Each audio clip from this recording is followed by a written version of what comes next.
الحمد للہ وحدہ والصلاة والسلام علی من لا نبی بعدہ اما بعد. عقیدہ طحاویہ میں صحابہ کی عدالت و ثقاہت کے ساتھ ان کے بارے میں اہل سنت والجماعت کے موقف و اعتقاد کا بیان جاری ہے. اسی سلسلے کی شیخ الاسلام ابن تیمیہ کی یہ عبارت ہے جو آج کے درس کا موضوع ہے.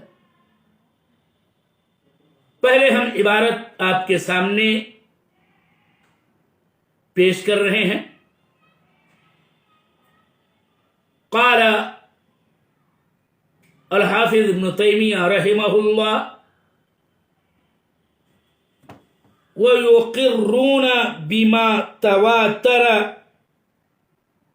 النَّقْلُ عن امیر المؤمنین علی ابن ابی طالب رضی اللہ عنہ وغیرہ من ان خیر هذه الامة بعد نبيها ابو بکر وعمر ويثلثون بعثمان ويربعون بعلي رضي الله عنهم كما دلت عليه الآثار وكما أجمع الصحابة على تقديم عثمان في البيعة.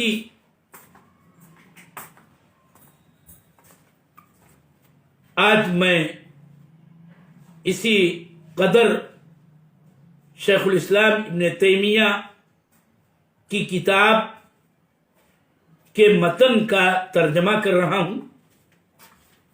اور اس میں جو اصل مسئلہ ہے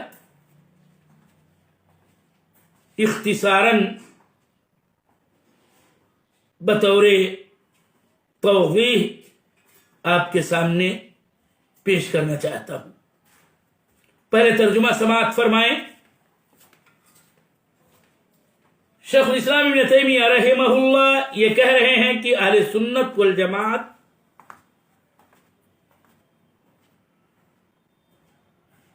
اس متواتر منقول روایت کا اقرار کرتے ہیں جو تواتراً علی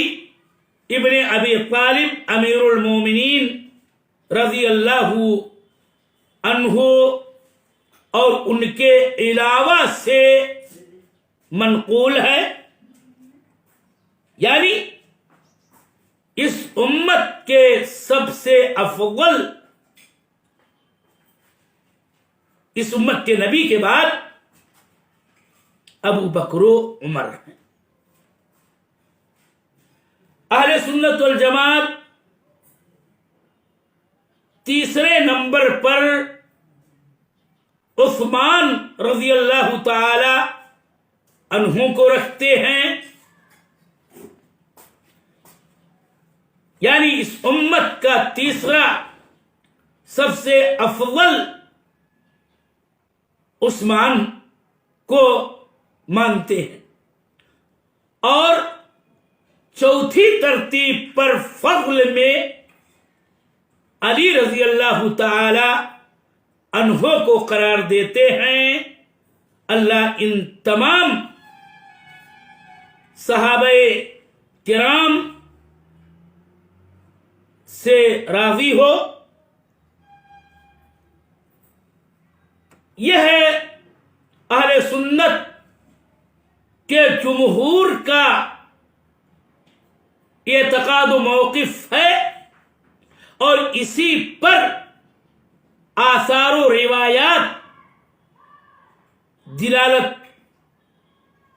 کرتی ہیں. اور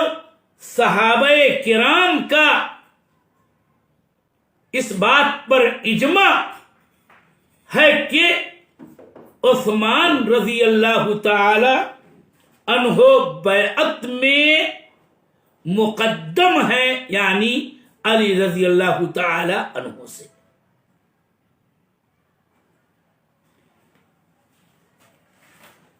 ترجمہ میں نے آپ کے سامنے پیش کر دیا ہے۔ اس کی مختصر سی وضاحت بلفظ دیگر کچھ یوں ہے کہ مسئلہ صحابہ کرام میں سے سب سے افضل، اس کے بعد کون سب سے افضل، اس کے بعد کون سب سے افضل، اس کے بعد کون سا سب سے افضل کا ہے، اور یہ مسئلہ خلفائے اربع سے متعلق ہے۔ تو اہل سنت والجماعت کے نزدیک یہ روایت متواتراً منقول ہے۔ خود امیر المؤمنین علی ابن ابی طالب رضی اللہ تعالیٰ عنہ اور آپ کے علاوہ دیگر صحابہ کرام رضوان اللہ علیہم اجمعین سے بھی یہ روایتیں منقول ہیں کہ اس امت کے سب سے افضل انسان نبی مکرم صلی اللہ علیہ وسلم کے بعد ابو بکر ہیں اور پھر عمر ہیں، اور یہ شیخین رضی اللہ تعالی عنہما کی فضیلت اور اسی ترتیب کے ساتھ کہ مقدم سب سے ابو بکر اور پھر فضل میں مقدم ان کے بعد ابو بکر ہیں۔ اس کے دلائل جیسا کہ خود شیخ الاسلام ابن تیمیہ نے اسی عبارت میں کہا ہے کہ یہ روایت متواتر منقول ہے، اور اس کے روات میں سے خود خلفائے اربع میں کے خلیفہ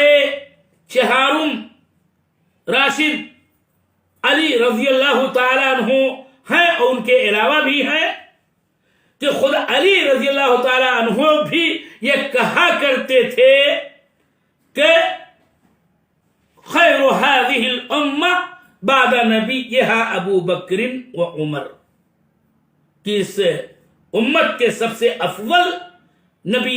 پاک صلی اللہ علیہ وسلم کے بعد ابو بکر و عمر ہیں۔ اور اس کے علاوہ روایات بکثرت ہیں کہ جس میں ابو بکر و عمر کی نمایاں شان، نمایاں فضیلت، اور اسی ترتیب کے ساتھ کہ پہلے ابو بکر پھر عمر، یہ بہت ہی معروف و مشہور ہے۔ اللہ کے نبی صلی اللہ علیہ وسلم بہت سارے مواقع پر انہی دونوں کا نام لیا کرتے تھے، انہی دونوں کے ساتھ ہوا کرتے تھے، انہی دونوں کے ساتھ کہیں باہر نکلتے تھے، انہی دونوں کے ساتھ کہیں جاتے آتے تھے۔ خود علی رضی اللہ تعالیٰ عنہ کی روایت ہے، صحیح مسلم کی روایت ہے کہ میں اکثر سنا کرتا تھا کہ جاء ابو بکر و عمر، دخل ابو بکر و عمر، خرج ابو بکر و عمر، اور اسی لیے علی رضی اللہ تعالیٰ عنہ نے اس سے یہ بھی مستنبط کیا تھا ایک مسئلہ کہ عمر کی وفات کے بعد جب تعزیت کے لیے وہاں پہنچے تو جہاں اپنے تاثرات کا اظہار کیا تھا، جس کا ذکر ہم مسلم کی صحیح روایت کے اندر موجود ہے، وہیں پر یہ بھی کہا تھا کہ اسی سے میں نے یہ تقریباً صحیح اندازہ لگا رکھا تھا، اور یہی میرا اعتقاد تھا کہ اے عمر، اللہ تعالیٰ آپ کو آپ کے دونوں ساتھیوں یعنی خود رسول اللہ صلی اللہ علیہ وسلم اور ابو بکر کے ساتھ رکھے گا، یعنی مرنے کے بعد بھی، کہ آپ وہیں مدفون ہوں گے جہاں خود نبی صلی اللہ علیہ وسلم مدفون ہیں اور ابو بکر وفات کے بعد مدفون ہوئے، یعنی حجرہ عائشہ میں۔ اسی طرح سے یہ فرمان نبوی مشہور ہے، جو دونوں کی فضیلت کی دلیلوں میں سے ہے، کہ نبی کے بعد صلی اللہ علیہ وسلم ابو بکر و عمر ہی افضل ہیں، کہ آپ نے فرمایا تھا ایک موقع پر کہ اقتدوا بالذین من بعدی ابو بکر و عمر، میرے بعد ان دونوں کی اے میری امت کے لوگوں اقتدا کرتے رہنا جو میرے بعد ہیں، یعنی ابو بکر و عمر کی۔ اسی طرح سے ابو بکر کی افضلیت کے دلائل کہ وہ سب سے افضل ہیں، کتاب و سنت دونوں کے اندر ہیں۔ خود آپ کا عہد مکی میں قدیم الاسلام ہونا اور پوری عہد مکی کے اندر نبی صلی اللہ علیہ وسلم کی صحبت و رفاقت کا بے نظیر نمونہ پیش کرنا، تاکہ ہجرت کے موقع پر اس رات میں جس میں اللہ کے نبی صلی اللہ علیہ وسلم ہجرت کی غرض سے اللہ کے حکم سے مکہ سے اپنے گھر سے نکلے، تو رفاقت کے لیے ابو بکر کو چنا تھا، جس کا ذکر قرآن میں ہے کہ غار ثور میں دونوں تھے۔ اذ اخرجہ الذین کفروا ثانی اثنین اذ ہما فی الغار، تو ابو بکر یہ ثانی اثنین ہیں، غار میں یہی دونوں تھے۔ اور اس کے علاوہ بہت تیری روایتیں، بہت تیرے تاریخی سچے واقعات جو اس بات کی دلیل ہے کہ صحبت میں ابو بکر کا رتبہ بڑا نمایاں ہے۔ اور وہ حدیث کافی ہے جس میں آپ نے واضح لفظوں میں کہا تھا کہ ان امن الناس فی صحبتہ و مالہ ابو بکر، مسلم کی روایت، کہ تمام لوگوں میں سب سے زیادہ مجھ پہ منت و احسان کرنے والے مالی اعتبار سے، صحبت و رفاقت کے اعتبار سے ابو بکر ہیں۔ تو امن الناس علی رسول اللہ صلی اللہ علیہ وسلم کا شرف ابو بکر کو حاصل ہے۔ ایک موقع پر مسجد نبوی کے چھوٹے چھوٹے جو روزن تھے، دروازے تھے، نبی صلی اللہ علیہ وسلم نے ان خوخات کو، چھوٹے دروازوں کو بند کرنے کا حکم دیا، تو یوں حکم دیا کہ لا تبقین خوخۃ فی المسجد الا خوخۃ ابی بکر، کہ مسجد نبوی کے سارے روزن، ساری کھڑکیاں بند کر دی جائیں سوائے ابو بکر کی کھڑکی کے۔ یہ روایت کتنی مشہور و معروف ہے کہ اللہ کے نبی نے کہا تھا کہ لو كنت متخذا من امتی خلیلا لاتخذت ابا بکر خلیلا۔ متعدد صحابہ سے، متعدد اسانید کے ساتھ، امام مسلم نے ساری اسانید جو ان کی اپنی ہیں ان سے اس روایت کو مختلف الفاظ میں ذکر کیا، جس کا حاصل یہی ہے کہ نبی صلی اللہ علیہ وسلم نے یوں فرمایا کہ چونکہ اللہ تعالیٰ نے مجھے خلیل بنایا ہے، اور اگر میں لوگوں میں سے کسی کو خلیل بناتا اور شرف خلت عطا کرتا تو وہ ابو بکر ہوتے۔ ابو بکر کی فضیلت کی دلیلیں بے شمار ہیں،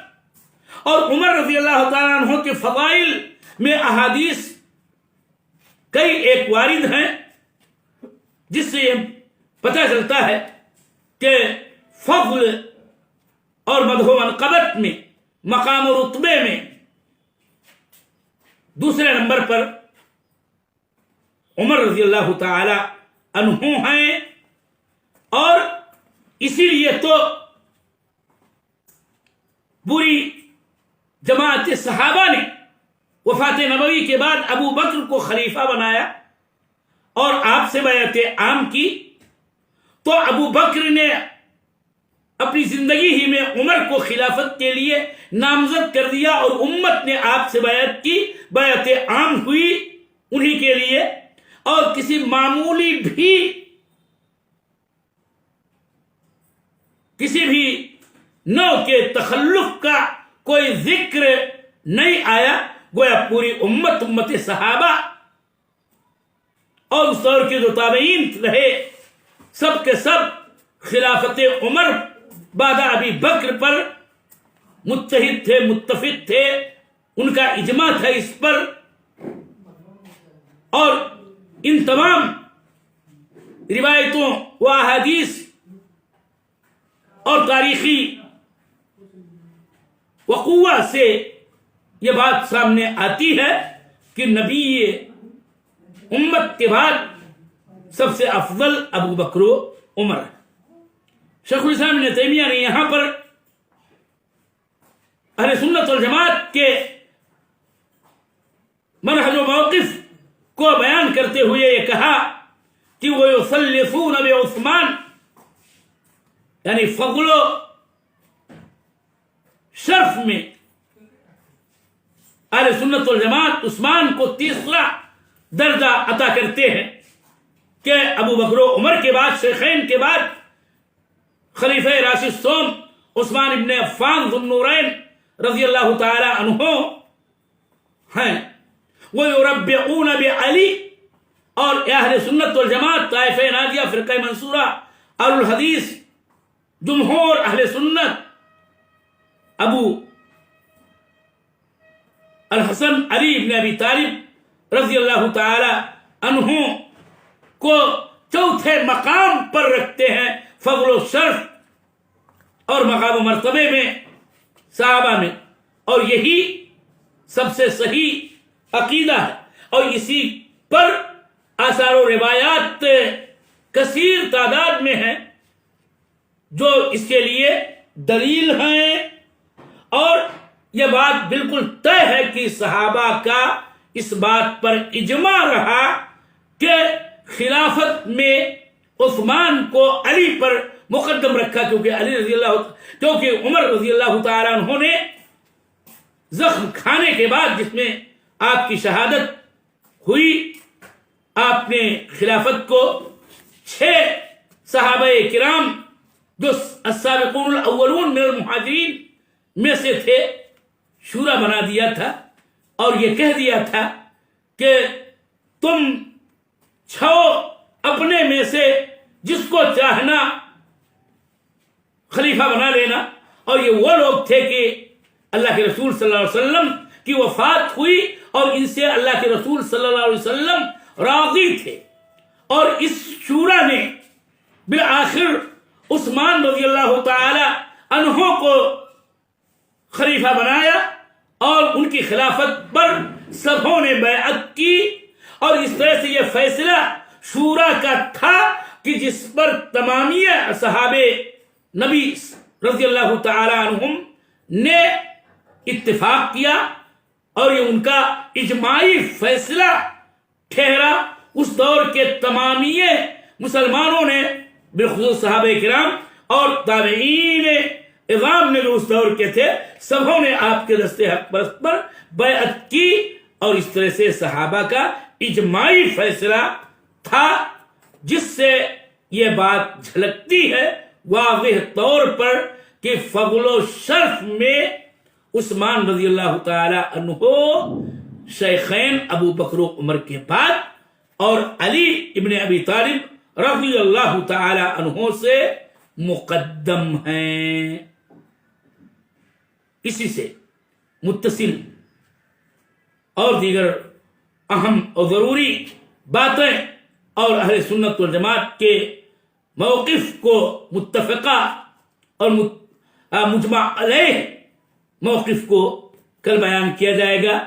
یہ ذکر کرتے ہوئے کہ عثمان و علی رضی اللہ تعالی عنہما کے سلسلے میں سلف کے یہاں، جن میں کچھ صحابہ بھی تھے، تابعین بھی رہے، تقدیم فضل و شرف میں